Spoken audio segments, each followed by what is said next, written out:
주님께서 여러분과 함께 성 요한이 전한 거룩한 복음입니다.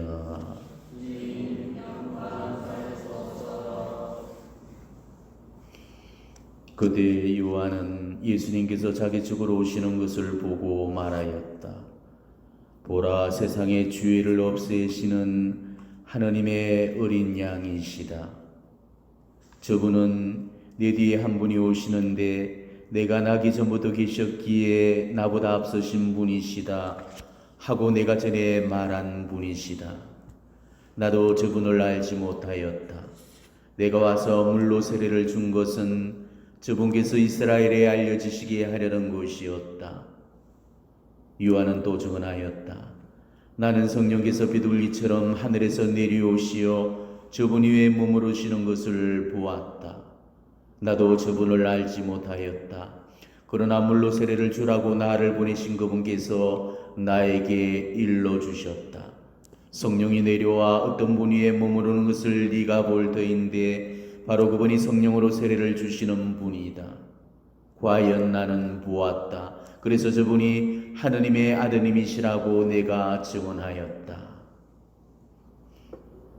주님의 말씀입니다.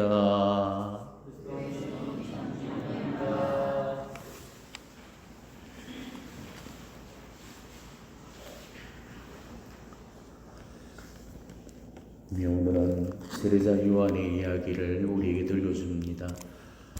오늘 세례자 요한은 자기 쪽을 향해서 걸어오는 예수님을 바라보면서 이렇게 고백을 하죠. 세상의 죄를 없애시는 하느님의 어린 양이시다. 자, 세상의 죄를 없애시는 하느님의 어린 양이라고 그랬습니다. 우리가 이게 별게 아니라고 생각을 하겠지만은 이거는 정말 예언자가 아니면 내어놓을 수 없는 그런 고백이죠. 왜냐하면 구세사를 꿰뚫는 핵심적인 고백이기 때문입니다. 그래서 우리는 세례자 요한을 일컬어서 구약의 마지막 예언자라고 부르고 있는 것입니다.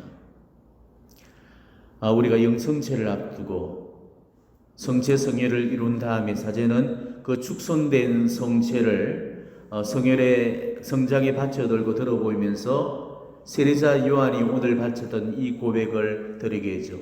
보라, 하느님의 어린 양, 세상의 죄를 없애시는 분이시니 이 성찬에 초대받은 이는 복되도다.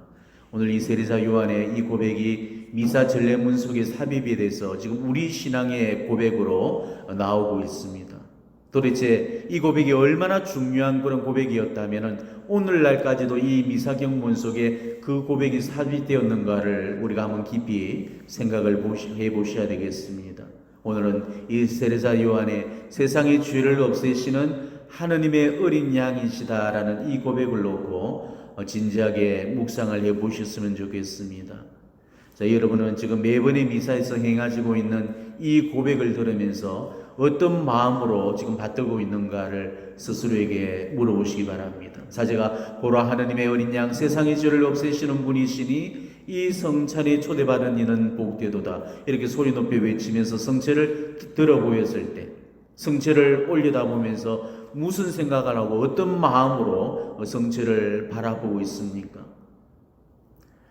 성요한 바오로 2세 교황님께서는 인생 말년에 이르러서 당신이 일생 동안 바쳤던 그 경이로운 미사 성제를 회상을 하고 감사를 드리면서 이런 고백을 내놓게 되죠. 저는 58년간 성체와 성작을 황홀한 눈으로 올려봤습니다. 이렇게 고백을 합니다. 여러분도 사제가 성체 성회를 바쳐들고 이렇게 보라, 하느님의 어린 양을 외칠 때 정말 이 신앙 고백 앞에 우리가 얼마나 감사를 드리고 지금 우리가 거행하고 있는 이 구원의 신비 앞에 얼마나 깊은 흠숭과 감사를 드리고 있는지를 성찰해 보셔야 되겠습니다. 세례자 요한은 예수님을 일컬어서 세상의 죄를 없애시는 어린 양이라고 고백을 했죠. 왜 요한은 예수님을 향해서 세상의 죄를 없애시는 어린 양이라고 했을까? 그리고 어떻게 그분이 세상의 죄를 없애시는 어린 양이라는 것을 세례자 요한이 알았을까? 예수님은 이제 막 공생애를 시작하신 그런 상태였고, 아직 그분의 신원과 정체가 전혀 밝혀지지 않은 그런 상태였고, 오로지 성모님과 사탄 마귀들을 빼고서는 그 누구도 예수님에 관한 그런 진실을 모르고 있었죠. 나중에 훗날에서야 예수님께서 제자들한테 나를 누구라고 하더냐라면서 군중들의 반응을 물었을 때조차도 군중들은 어떻게 예수님을 생각했습니까? 뭐 엘리야니 예레미야니 예언자 가운데 한 분이니 심지어 세례자 요한이 살아서 돌아왔다느니, 그러니까 이렇게 예수님의 신원과 정체에 관해서 엉터리 같은 소리만 하고 전혀 모르고 있었던 거죠. 그런데도 세례자 요한은 예수님께서 공생애를 시작하는 바로 그 순간부터 예수님이 누구신가를 정확하게 알고 있었다는 것입니다. 세례자 요한이 예수님을 이끌어서 세상의 죄를 없애시는 어린 양으로 이 고백한 것은 예수님을 파스카의 어린 양으로 본 거죠. 자, 여러분, 파스카의 어린 양이 뭐입니까? 우리가 이걸 알려면은 구약의 모세 시대로 거슬러 올라가야 되겠죠. 학대받는 그 이스라엘 백성을 이집트에서 구해내시기 위해서 하느님께서는 모세를 통해서 이집트를 치게 되죠. 그래서 죽음의 천사가 휘두른 그 칼로부터 우리 이스라엘 백성을 보호하게 했던 그 제물이 바로 어린 양이었습니다. 모세가 9번째 재앙을까지 내렸을 때 파로의 마음은 움직이지 않고 더욱더 완고하게 변해지게 되죠. 그래서 마지막 하느님께서 준비하신 그 징벌이 모세의 10번째 재앙을 통해서 이집트를 치게 됩니다. 그래서 이집트의 전역에 맞이란 맞이는 짐승이든 사람이든 다 죽어나갔죠. 그렇지만은 어린 양을 잡아서 그 피를 문설주와 문 상인방에 발랐을 때 그 죽음의 천사가 바로 그 문설주와 상인방에 발라진 어린 양의 피를 보면서 이스라엘 백성의 집이라는 그런 표식으로 알아듣고 그러고 지나가서 이스라엘 백성의 그 이스라엘 백성을 죽음으로부터 살려내었죠. 그래서 우리가 파스카라고 하는 이 말이 페샤흐라는 히브리 말에서 유래가 됩니다. 페샤흐, 그러고 지나간다는 거죠. 그래서 우리는 이 파스카, 이거를 과월절 혹은 유월절 혹은 해방절이라고 부릅니다. 똑같은 의미예요. 예수님께서 바로 그 파스카의 어린 양이시라는 거죠. 이거는 우리 예수님이 이 세상에 오신 목적이고 핵심입니다. 요한은 바로 이 핵심을 꿰뚫는 고백을 했던 거죠. 아무도 예수님의 정체를 알아채지 못하는 그동안에도 세례자 요한만큼은 예수님의 신원과 정체를 정확하게 꿰뚫고 있었던 것입니다. 자, 파스카의 어린 양이라는 것은 예수님께서는 언젠가는 제사의 제물로서 속죄의 희생제로 피 흘려서 죽어갈 것을 암시해 놓는 표현이죠. 물론 세례자 요한도 처음에는 예수님이 누구신지를 몰랐죠. 그래서 나도 그분을 몰랐다. 이렇게 오늘 또 2번씩이나 고백을 했죠. 하지만은 성령의 비추임을 통해서 그분을 알아뵐 수가 있었습니다. 그리고 그분께 세례를 베푸는 그동안에 하늘이 열리고 성령께서 비둘기 모양으로 내려오셨고 하나님의 음성이 들리죠. 이는 내가 사랑하는 아들, 내 마음에 드는 아들이다. 바로 그 말씀을 들음으로써 바로 그 예수님이 메시아이시고 하나님의 어린 양, 파스카의 어린 양이라는 사실을 비로소 깨달았던 것입니다. 실제로 예수님은 훗날의 그 파스카, 즉 과일절 때였죠. 그 과일절 만찬상을 앞두시고 당신 친히 이 파스카의 어린 양이 되셔서 죄로 말미암아 죽을 수밖에 없는 우리 운명을 되돌려 놓으시고 당신이 우리를 대신해서 죽어가셨죠. 이거를 일컬어서 거룩한 교환의 신비라고 불러요. 자, 죽어야 될 우리가 죽지 않아도 되실 저분으로 말미암아서 살게 되었고 또 죽지 않아도 되실 저분이 죽어야 될 우리로 말미암아서 죽어야만 했던 이 교환의 이 신비가 바로 이 미사성제라는 것이죠. 이 거룩한 이 교환의 신비가 매번의 미사 때마다 일어난다는 사실을 우리는 잊어서는 안 됩니다. 오늘도 우리는 하나님의 어린 양을 바쳐들고 이 희생제물과 그 인류의 속죄를 맞바꾸게 되는 것입니다. 그래서 비오시모님께서도 이런 말씀을 하셨습니다. 이 지구는 태양 없이는 존재할 수 있어도 미사성제 없이는 존재하지를 못한다. 왜? 이 지구, 이 세상을 떠받들고 있는 힘이 바로 미사 성제로부터 흘러나오기 때문입니다. 그래서 우리는 이 자비의 기도를 바칠 때마다 예수님의 순환을 보시고 저희와 온 세상에 자비를 베푸소서 이렇게 하나님께 단언을 하죠. 예수님의 순환과 죽음이 아니었다면 이 세상은 벌써 단죄되었고 하나님의 진노와 재앙을 피할 수 없게 되었을 겁니다. 하지만 이 미사가 끊임없이 봉헌됨으로써 하나님의 진노를 풀어드리고 이 세상을 존속하게 만드는 그런 힘으로 작용된다는 거죠. 자, 근데 정말 이상하지 않아요? 예수님의 저 십자가 사건, 저 십자가를 통해서 순환받으시고 고통받으시고 죽으셨던 저 십자가의 사건은 이미 2000년 전에 끝나버린 사건이었습니다. 그런데도 지금도 계속해서 저 예수님의 순환을 보시고 저희와 온 세상에 자비를 베풀어 달라면서 우리가 탄원을 하고 있잖아요. 자, 왜 그렇겠습니까? 2000년 전에 바쳐졌던 예수 그리스도의 골고타의 그 희생 제의가 지금 또 매일매일 계속되고 있기 때문에 그렇습니다. 전 세계의 이 제대와 일치해서 매일 매 순간마다 이 골고타의 희생 제의가 봉헌되고 있기 때문이죠. 시공을 초월해서 이 희생 제의는 영속화되고 있습니다. 아마 아리송할 겁니다. 어떻게 2000년 전에 일어났던 사건이 현재도 그대로 재현되어질 수가 있고 계속적으로 지속되면서 영속화되어질 수 있을까? 그런데 바로 이게 신비라는 거죠. 이 구원의 신비가 우리가 정말 어떤 것인가를 깨닫는다면 우리가 얼마나 감사해야 될 선물인지도 알게 되실 겁니다. 우리는 미사를 일컬어서 성제, 거룩한 제사라고 그렇게 부르죠. 그래서 미사 성제 혹은 희생 제의라고 부릅니다. 이 안에 미사의 본 의미가 그대로 담겨져 있어요. 미사에는 두 가지 속성을 지니고 있습니다. 미사는 잔치적인 그런 속성도 지니고 있고 제사적인 속성도 지니고 있죠.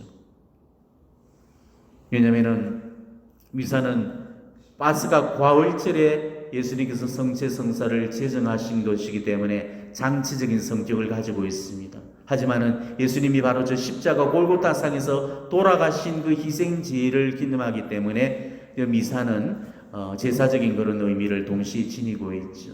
하지만 우리가 정말 놓쳐서는 안 될 게 미사라는 것은 잔치 이전에 성스러운 희생제라는 것입니다. 지금 오늘날 이 미사의 두 가지 속성인 그 잔치적인 의미와 제사적인 이 의미를 놓고 지금 우리 시대에는 제사적인 의미는 생략이 되어버리고 잔치적인 의미, 그래서 일치와 친교가 강조되다 보니까 사람 간의 그런 화목과 일치제로서만 이 미사를 생각을 잘못해버리는 거죠. 하지만 이 미사는 잔치적인 그런 의미도 있겠지만 우선적으로는 희생제의, 바로 제사적인 의미가 더 큽니다. 원래 예수님께서 파스카 과일절에 성세성사를 제정하신 건 맞지만은 원래는 성금요일에 제정이 되었던 겁니다. 근데 저 십자가에 달린 저 모습으로는 성체성사를 제정하실 수가 없었기 때문에 그래서 파스카 과일절을 빌어서 제정한 것뿐이죠. 형식은 파스카 과일절에 성체성사를 제정한 거지만 실제로는 저 성금요일에 이 파스카 희생제를 완성시켰습니다. 그렇기 때문에 잔치적인 성격보다는 미사의 이 제사적인 성격이 이 미사는 더 강해야 되는 거죠. 우리가 바치는 이 미사는 2000년 전에 골고타에서 있었던 그 예수 그리스도의 그 순환과 죽음을 그대로 재현하고 기념하고 재현시켜 놓은 것입니다. 하나의 상징적인 그런 행위가 아니고 실제로 그대로 일어나고 있는 오늘의 행위라는 거죠. 예수님은 바로 오늘 이 미사 성제, 이 희생제를 통해서 파스카의 어린 양으로 오셔서 나날이 오늘 또 이 미사를 통해서 우리를 대신해서 죽어주신다는 겁니다. 이 미사 동안에 2000년 전에 그런 골고타 언덕에서의 그 십자가상의 구원의 신비가 똑같이 되풀이 되고 재현이 되는 겁니다. 2000년 전에 골고타의 그 제사와 오늘 우리가 드리는 이 미사 성제의 그 차이점은 오로지 하나뿐이죠. 단지 피 흘림이 있고 없고의 차이뿐입니다. 똑같은 희생제가 반복이 되고 재현된다는 것입니다.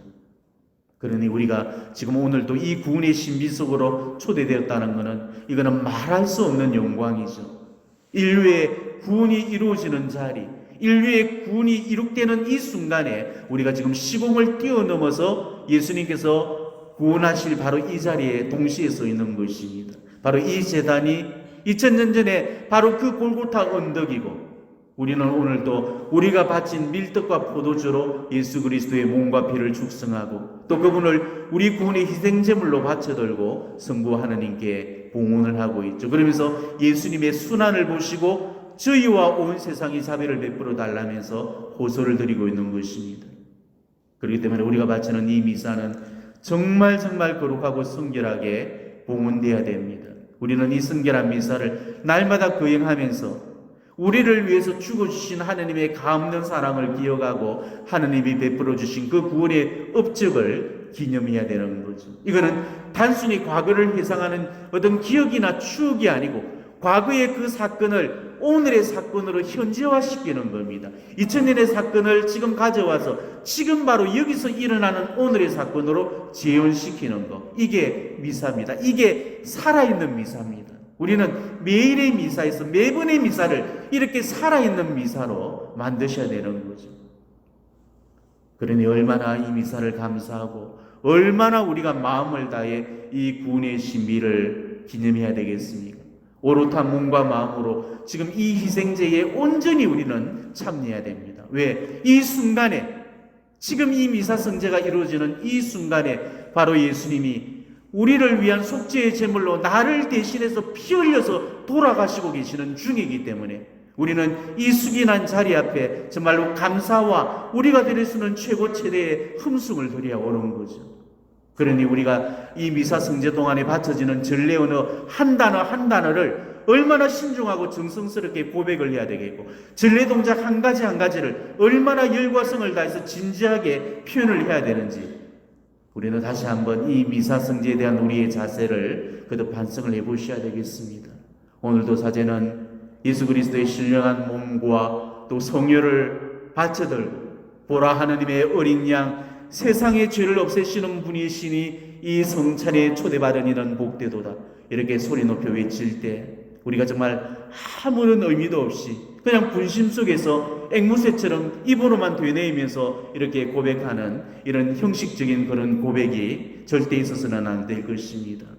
이 성찬에 초대받았다는 것이 얼마나 복된 일인지 정말 우리는 살아있는 동안에는 이 미사의 신비를 온전히 깨닫지를 못할 겁니다. 우리는 죽고 나서 천국에 갔어야 이 미사가 어떤 것인지를 그때 비로소 온전히 깨달을 수 있을 겁니다.